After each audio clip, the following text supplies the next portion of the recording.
Keisha Johnson. Now to Louisville, Kentucky, and the Jefferson County District Court. An arraignment hearing is underway for 18-year-old Keisha Johnson, who's charged with possession of marijuana, drug paraphernalia, and tampering with physical evidence. Come on up here, ma'am. I would like to stand here. When called upon, Johnson decides to address the judge, Sean Delahanty, from the back of the court. No, you stand at this podium. Awesome. I Could you get- tell me Come on, you have to come up here. We can't record what your laws back. you guys operate under? The laws of the state of Kentucky. Yes. As in like amateur law, common law, statutory. Come up here and stand at this podium. I have to get you on the record so that we can see you with your argument. Okay. Well, for on the record, I reserve my right before crossing this bench. Johnson's refusing to cooperate because she's part of a sovereign citizens movement, which rejects institutions and believe they aren't bound by the country's laws. Well, Mr. Johnson, I really don't want to create some big scene.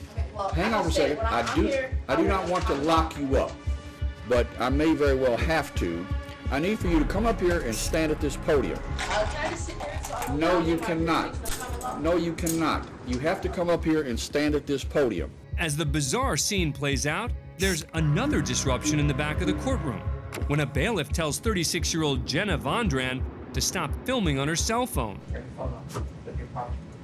Show me the law. Show me the law. In Kentucky, judges are given broad discretion on allowing filming in their courtrooms. This is my property. Show me the law. All right. Show me the law. Chris, Show me the law. Chris. Show me the law. go ahead and lock her up. Show me the law. Go ahead and take her into custody. Watch as the judge looks down and presses his panic button to summon additional deputies to the courtroom. What are you doing? There's no right. You have no right. You sit over there, nothing wrong. You have no right. No right for that. Yeah, I'm not finished with her yet. No! No!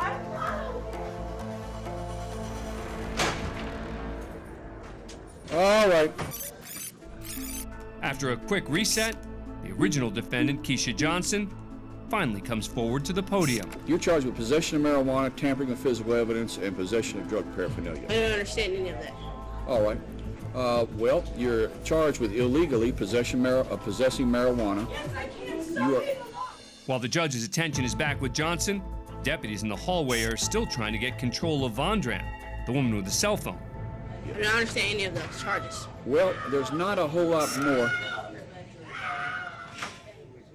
There's not a whole lot more I can do to try to explain to you. Okay, When trying to play clueless doesn't work, Johnson goes back on the offensive. let's start here. Can you guys prove jurisdiction?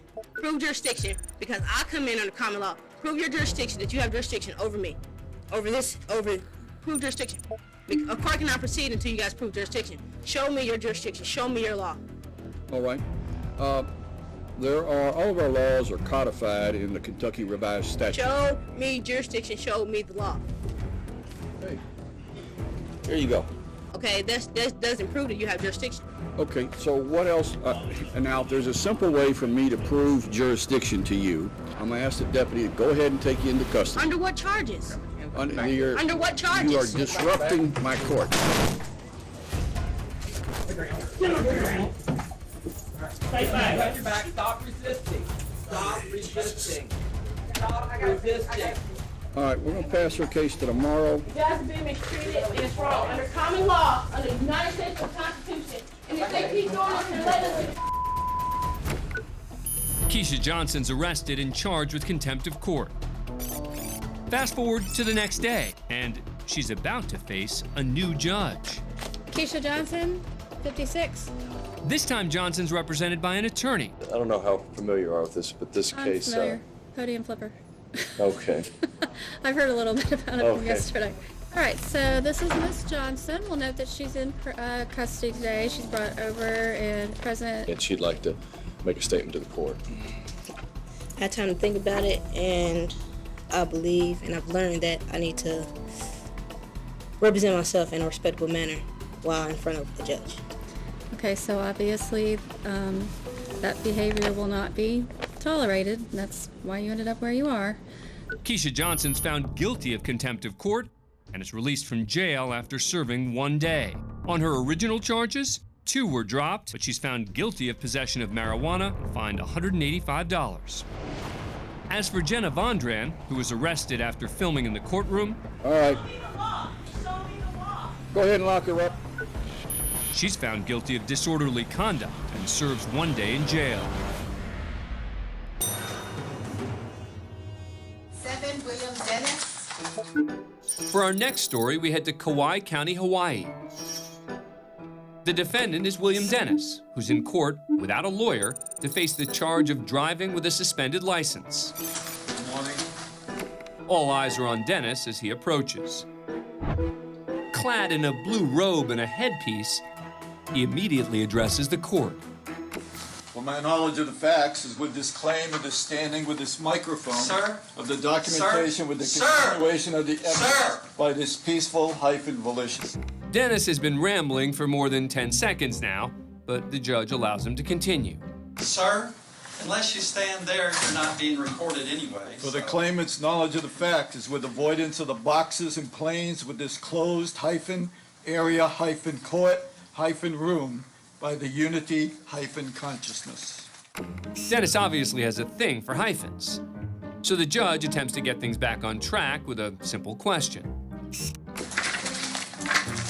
Okay, what's your name? For my knowledge of my peaceful volition is with avoidance of the perjury, with this participation of correct sentence structure communication passe syntax grammar. If you're counting at home, that is 7 hyphens in just that answer alone. Thankfully, the judge steps in. Okay, well, we have a lot of folks waiting here, and I would hope that you would be courteous to the other human beings that are in the courtroom today, waiting their turn to be heard. What do other human beings call you? For my knowledge of the facts. Perhaps hoping to avoid an extended answer, the prosecutor chimes in. Your Honor, he is known to the state already as... William M. Dennis. Yes, as Mr. Dennis. The court will find that I know him from prior occasions. This is going to be dismissed with prejudice. However, in order for his driver's license to be reinstated, there are reinstatement requirements that he must fulfill at licensing. Okay, Mr. Dennis. First of all, I'll grant the motion. It will be dismissed with prejudice. Okay, thank you. Dismissed with prejudice means the case is permanently over. Done. Finished. Mr. Dennis, I believe the state is being very patient and tolerant with you. You're free to go. Thank you, Mr. Dennis. It seems everyone wants this case over. That is, except for the defendant. For my knowledge of my peaceful volition is with this calling of the cooperation Sir? with the human beings of this court room. You're being disrespectful. With the creation of... Dennis can't quite see the gift he's been given and throws out a few more hyphens. Mind body healing and organic food growing. Sir, with the free of the cost. Please have a seat at the front. The cost. Please. It takes some assistance from the bailiff for Dennis to get the message. But on his way back to the gallery, he gets a few more hyphens in just for good measure. Male livery by the correct sentence structure communication passe syntax grammar.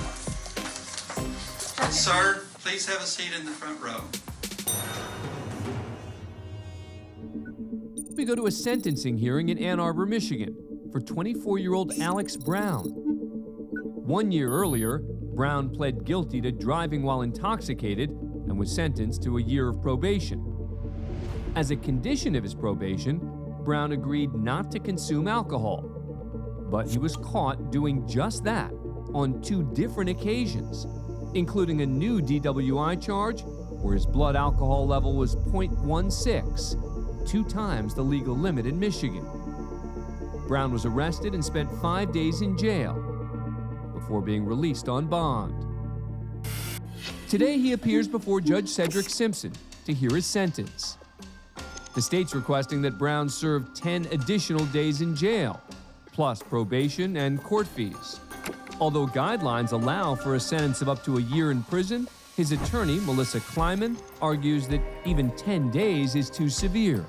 We are asking that you consider a shorter amount of jail time for two reasons. One, he did already serve 5 days. And second, he just will very likely lose his job if he has to serve 10 consecutive days. Right, except that he's got violations. He did have a second violation. He does maintain it was an accidental use of alcohol, that it was something that was baked into a dish that his mother had made. Judge Simpson doesn't seem to be buying that explanation. If that's what you want to come with, then you got to come with that. But I'm going to tell you that I've been doing this a minute. That's not right. I mean, right, and he does. And if you keep wanting to assert that, then maybe the 10 days isn't even enough.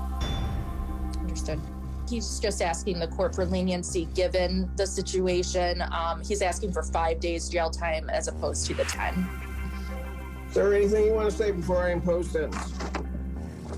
Your Honor, I just want to take responsibility. I know I signed a sheet that said I would not eat or ingest anything with alcohol in it. I know I violated that. I am very sorry, and I apologize. Twice. You violated. Yes. So we get it clear. Yes, Your Honor. Very clear. I really want to pay and be able to start paying off all the court fines and everything I owe. If I have to do 10 days consecutively in jail, I'm afraid I might lose my job. I'm making okay money right now, and if I can only do 5 days, I could pay it within the next time I get paid. This is not a negotiation. Okay. I don't know where you got that idea. Okay, I'm sorry, Your Honor. I get paid on the 15th. I can at least pay $500 on the 15th, and then set up a You don't have anything today? I could pay $500 today. $500 today. The balance is arranged by probation. Now that Brown's financial commitments with the court are settled, the judge moves on to the subject of jail time.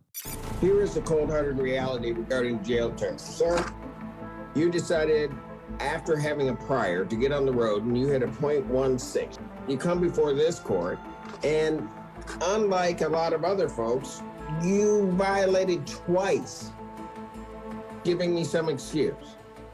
Quite frankly, I think that the recommendation is exceedingly fair and quite frankly lenient, and I will follow the recommendation because quite frankly, were it up to me, given what I see in this case, you'd probably be doing the whole year. The defendant is to serve an additional 10 days. You are to report to the Washtenaw County Jail by 6 p.m. today.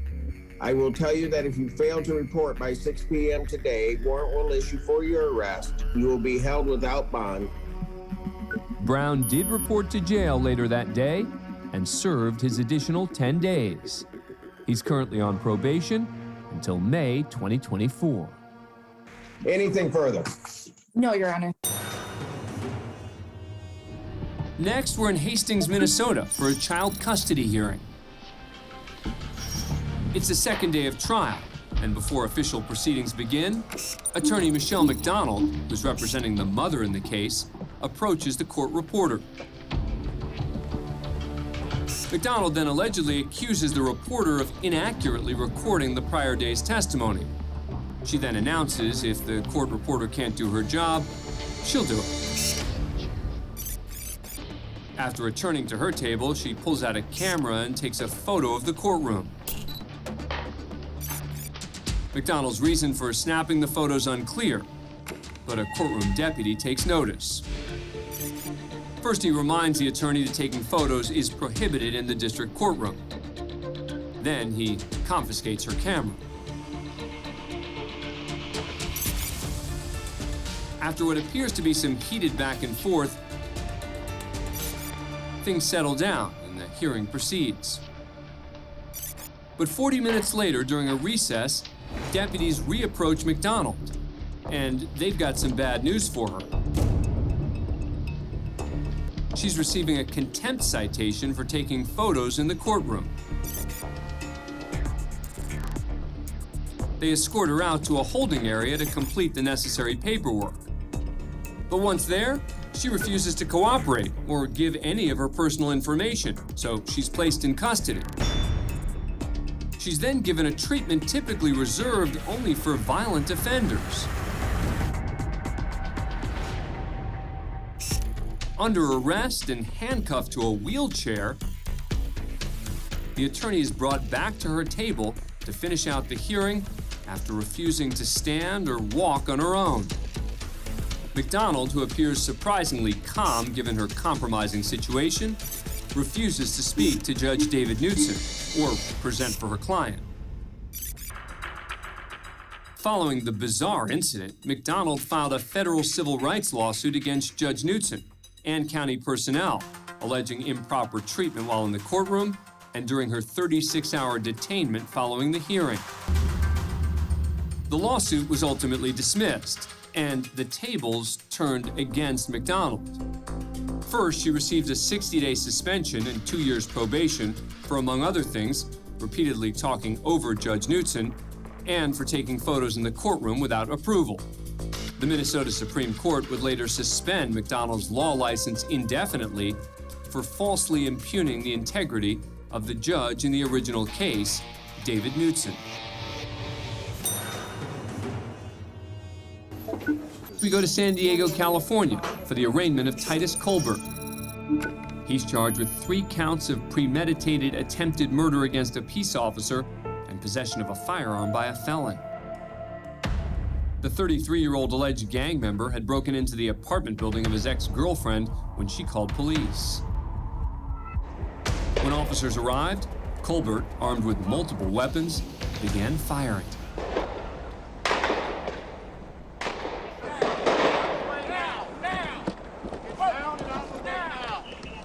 The standoff lasted 5 hours, forcing authorities to close down the roads and temporarily suspend air traffic at a nearby airport.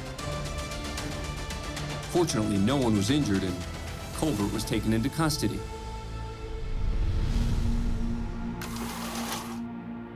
Colbert's looking at a possible sentence of 105 years in prison. But at his arraignment, he appears uninterested in his rights or anything to do with the case. I will not be subject to criminal abuse. You have a right to an attorney. I will not be subject to criminal abuse. After flashing what appears to be a gang sign, Colbert continues to interrupt the proceedings when he segues into a cryptic history lesson. May 1st, 1776. May 1st, 1776. May 1st, 1776.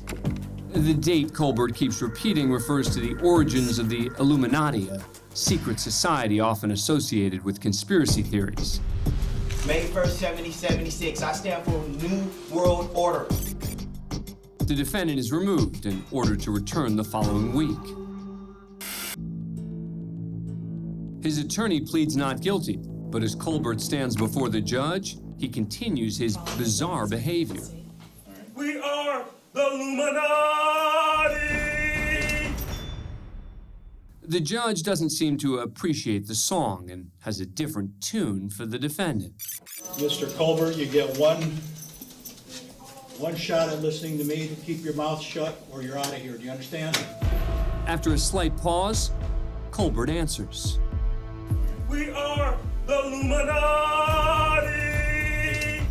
By now, the judge has heard enough, and Colbert's removed from the court.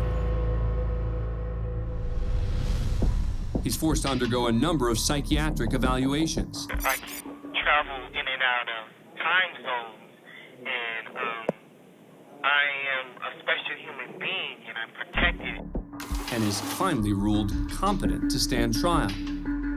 But nearly 2.5 years after the incident, Colbert changes his plea from not guilty to guilty. In exchange for the guilty plea, prosecutors dismissed 4 counts of attempted murder of a peace officer and various firearms crimes. He's sentenced to 20 years in a state prison.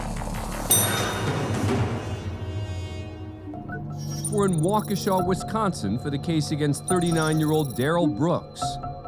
Brooks has been charged with 6 counts of intentional homicide, 61 counts of recklessly endangering safety with a dangerous weapon, and a number of other charges. A year earlier, police say Brooks met up with his ex-girlfriend and they had an argument. Brooks then drove his mother's car into a crowd of people during the Waukesha Christmas parade. 6 people between the ages of 8 and 81 were killed, and over 60 were injured. Brooks fled the scene on foot, but showed up a short time later on the front steps of a stranger's home less than a mile away. A doorbell camera captured Brooks pleading to use the owner's telephone. Hey, I called an Uber, and I'm supposed to be waiting for it over here, but I don't know when it's coming. Can you call it for me, please? Police who'd been patrolling the area spotted Brooks, who fit the description of the suspect, and he was taken into custody.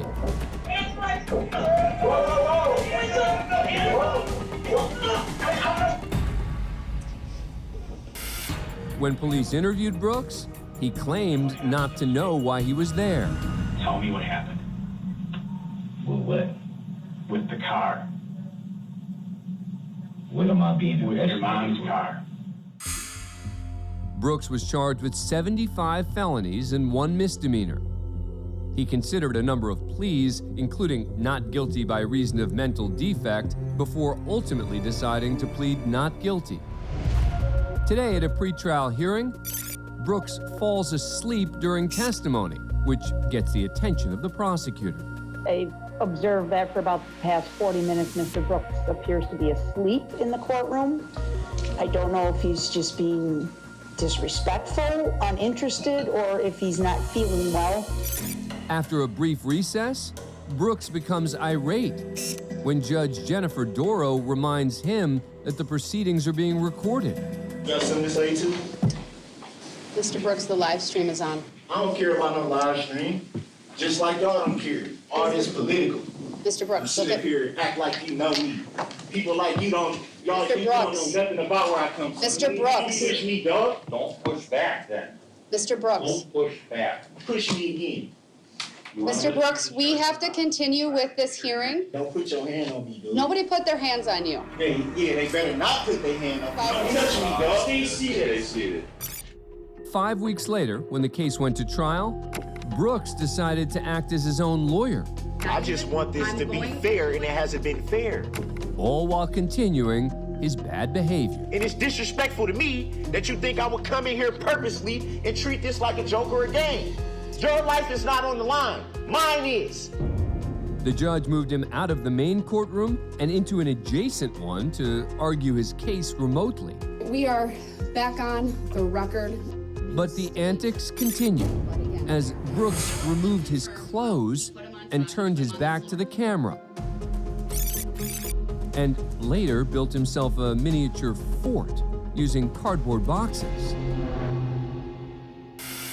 The trial lasted 3 weeks, and when both sides came to rest, it took the jury less than 3 hours to return with a verdict. Guilty on all 76 charges, including 6 counts of intentional homicide. Before Brooks is sentenced, several family members deliver impact statements to the court. It offends me that you're sitting here breathing while she is not. You are a monster. You deserve contempt and death. As for me, this will never be over until the day I'm pissing on your grave. I think it would be fair to say that for your crimes, even God hates you. Mr. Brooks, I hope as I read my statement, you continue to roll your eyes. I think it's important for the world to see what human rot looks like. Yeah, shake your head.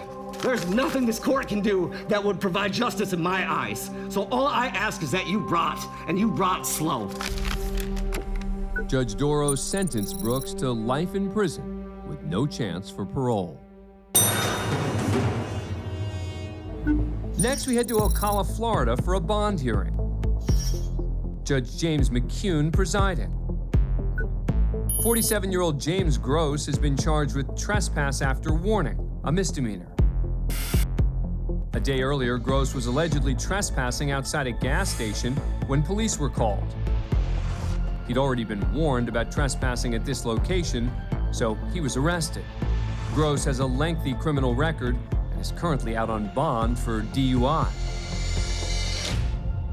James Gross? Today he makes his first appearance before Judge McCune, dressed in what appears to be a black robe. All right, good morning, sir. Your name, please? James Gross. Oh, no, you've been on bond since 28th of May. Plus, you've got some prior convictions. I'll set no bond on this. That'll keep you in custody for your next court date. Now, would you like to be considered for the public defender, sir? No, sir. What about your DUI case? Do you have a public defender in that case? Yes, we're working on it. Okay, do you think you should get an attorney for this case then, too, the trespass case? Yeah, I'm the same man, I'm sure. Would you like to be considered for the public defender, sir? No, thank you. Okay. Do you want to represent yourself today on the trespass case? Don't want to do what? Represent yourself? Sure. It seems the judge is starting to get frustrated. Is that a yes? Yeah, I'd like to tell you the story. I mean, it's not going to be one you like. It's essentially no contest, but I mean... Okay, just stop. Stop. You want to represent yourself, yes or no? Sure. Is that a yes or no? I do, but I think it'd be probably smarter to get the lawyer. The judge moves on to the next topic. Do you have a job? No, I'm self-employed. We got money. Well, how much money do you have? You want to know how much cash I have? Yes. I have about $60,000. Okay. Where's that cash right now? It's in my sister's bank account. Okay. Do you own any property? Yes, I own a home. All right. I don't know what sense to make out of this. You've got $60,000 sitting in your sister's account. Why is it in your sister's account? Well, it's kind of a long story. I believe I'm on a mission, and I believe I'm going to be your next prophet.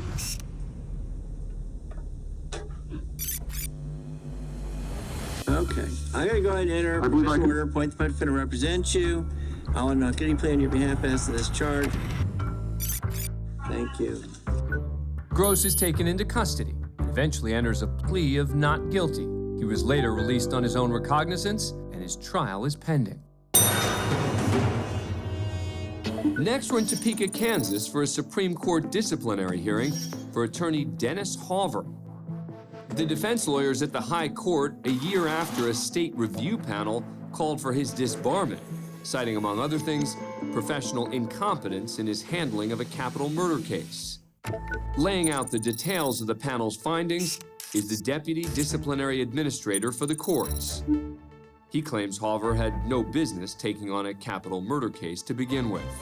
Respondent only experience in a murder case was some 20 years prior to that. That was not a capital case. He really had no idea of the law of capital murder, the capital murder trial proceedings. And what is your recommendation for what we should do today? My recommendation is that you approve the discipline of disbarment. With serious allegations leveled against him, and with his law license on the line, it is imperative for Hoover to present a professional rebuttal to the Supreme Court.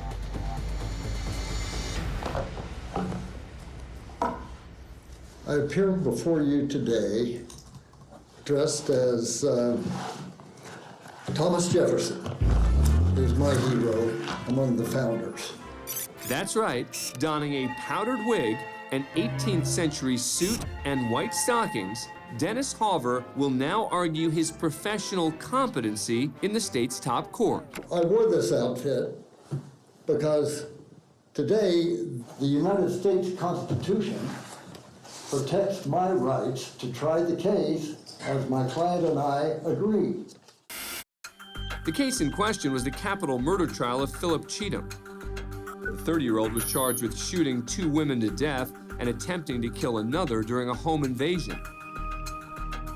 Cheatham had a long criminal history, including a previous manslaughter conviction for shooting and killing a man during a drug deal.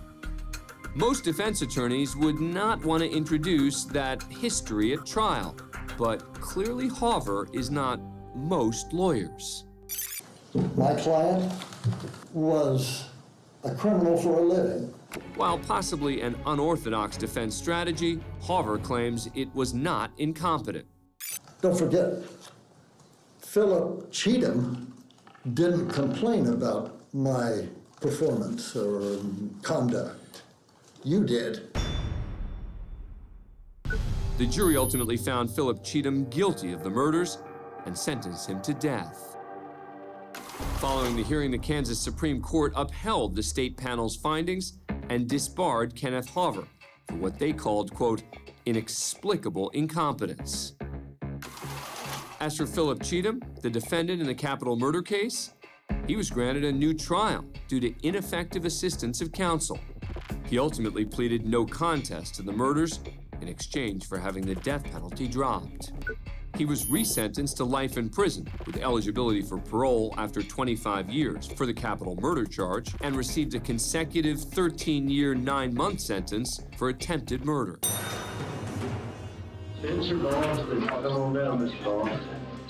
This is the arraignment of 20-year-old Spencer Allen Boston. At a traffic stop 2 months earlier, Boston received citations for speeding and simple possession of marijuana. As he walks up to the podium, Judge Haywood Barry's informed that Boston has a special request. I spoke with Mr. Boston. He said he wants to represent himself in this case. I told him today was just an arraignment. It's either guilty, not guilty type day. To which he responded, I just want to plead my case to the court.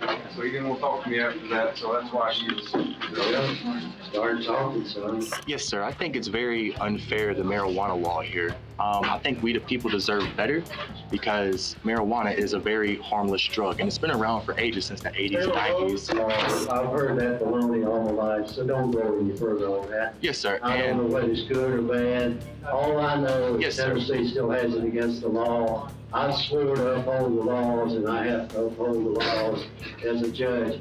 It probably is unfair, but I can't change it. You've got to go see the legislature to get that change. Yes, sir. And if you get it changed... Judge Barry quickly returns to the matter at hand. Now, if you want to plead guilty, you can today. But if you want a trial, we can give you a trial on the officer's date, which it's Officer Vincent. Officer Vincent? You want to fix trial date? Yeah, we can do that. That'd be fun, then you make another speech. As the judge works with court employees to schedule a trial date, May 7th. Boston decides to take action as he pulls out what appears to be a joint. No one seems to notice until, shockingly, he lights up.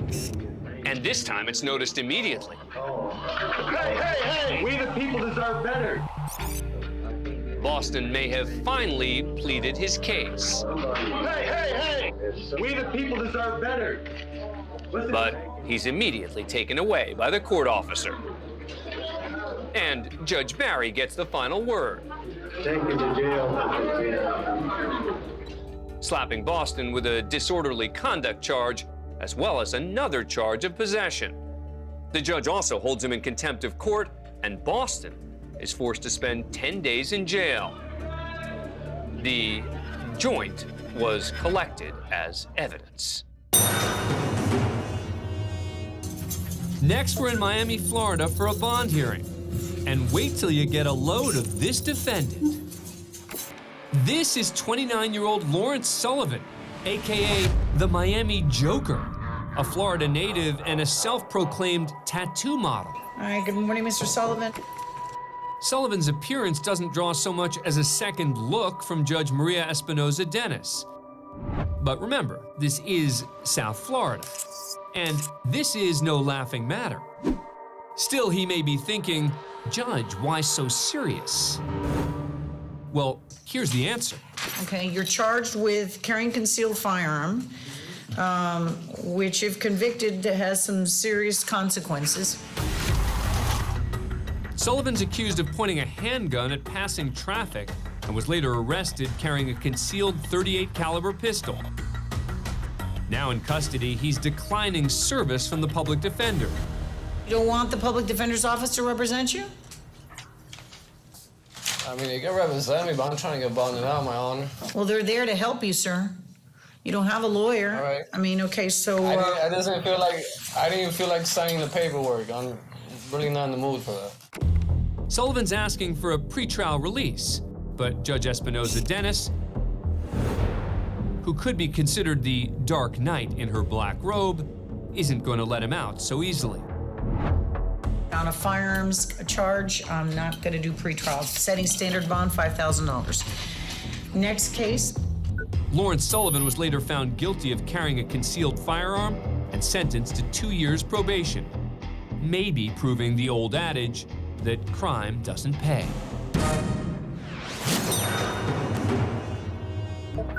Next, we head to Atlanta, Georgia, for the sentencing of Tex McIver.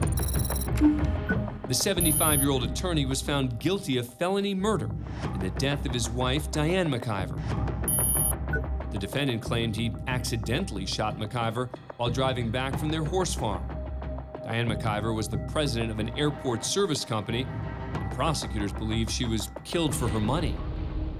McIver pled not guilty, but after a trial lasting 19 days, he was convicted.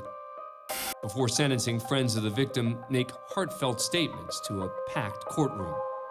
The actions have traumatized me. I lost sleep because I so wanted to believe that it was an accident.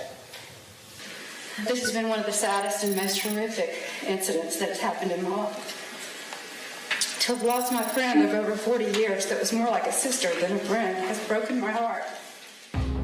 Next, it was McIver's turn to speak, which is what he did for 15 bizarre minutes, touching on just about everything.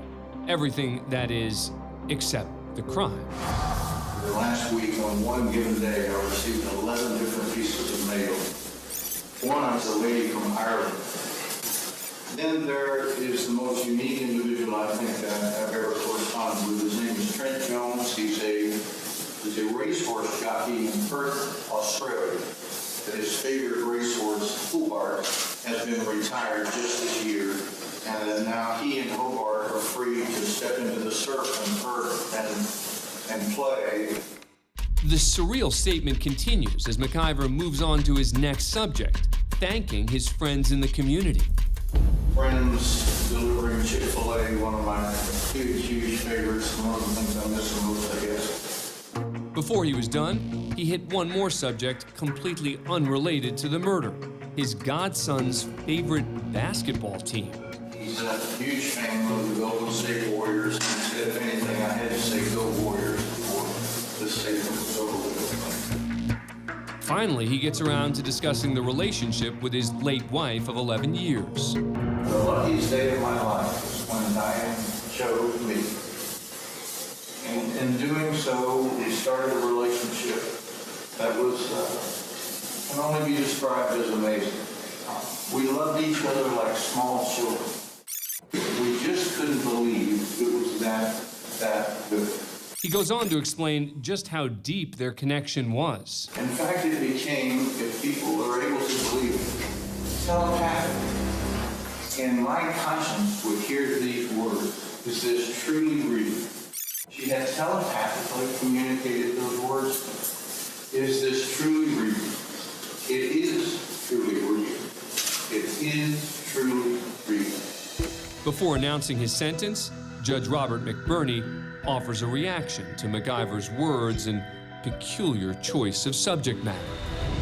I'll tell you what's most telling. You had as much time as you wanted to share with me what you thought was important for me to hear, and we heard about racehorses in Australia and Chick-fil-A and telepathy. I didn't ever hear you say you're sorry for what you did. To me, that silence speaks volumes. All that was left was the sentence.